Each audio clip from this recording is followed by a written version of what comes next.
Violence against women and girls remain one of the most prevalent and pervasive human rights violations in the world. According to the UN, a woman is killed every 10 minutes. Men? Or does the problem lie in deeper societal structure? As many as 2 million women and girls every year are thought to be the victims of male violence. Hardly surprising then that the police are calling it a national emergency. My name is Kirti and I am President of Girls Council, DAV Public School, Mansa. Today I am speaking on International Day for Elimination of Violence Against Women.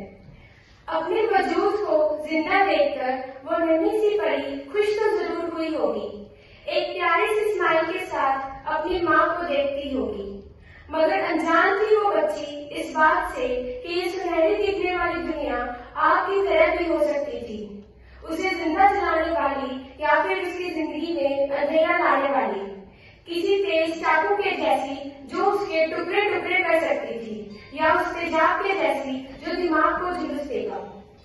आज 25 नवंबर को international day for elimination of violence against women मनाया जा रहा है।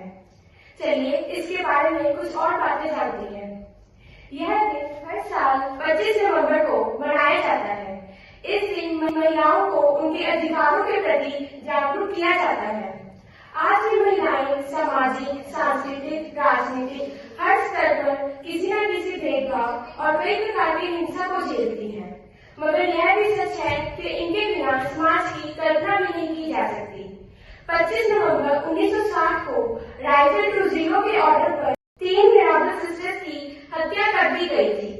1981 में Caribbean feminist और Latin America के अधिकारों ने महिलाओं के खिलाफ हिंसा को रोकने के लिए 25 नवंबर को international day for elimination of violence against women से चिन्हित किया। 7 फरवरी 2000 को संयुक्त राष्ट्र ने इस डेट को ऑफिशियल तौर पर सभी जगह मनाने की घोषणा की। इसका हर साल कोई न कोई अलग थीम होता है। इस साल इसका थीम है Every 10 minutes a woman is killed. #No excuse. क्या आप जानते हैं 70% महिलाएं आज भी किसी न किसी वायलेंस का शिकार होती हैं। 736 मिलियन वुमेन ने कोई भी डोमेस्टिक वायलेंस को झेला है। संयुक्त राष्ट्र का जिक्र करते ही वो सभी मामले हमारी आंखों के सामने आ जाते हैं जहां महिलाओं के अपराधों को महिलाओं के अधिकारों का तार किया जाता है। भारत में महिलाओं के खिलाफ हो रहे असंख्य अपराधों की संख्या हमेशा हमारे कानों तक पहुंचती है। इसलिए नहीं कि वे कमजोर हैं, बल्कि इसलिए क्योंकि वे महिलाएं हैं। लेकिन फिर से यह मत भूलिए कि इनके बिना समाज की कल्पना भी नहीं की जा सकती। Now over to vice president Kritika. Forms of violence. Physical violence, जब कोई व्यक्ति शारीरिक रूप से हमला करता है या धमकाता है।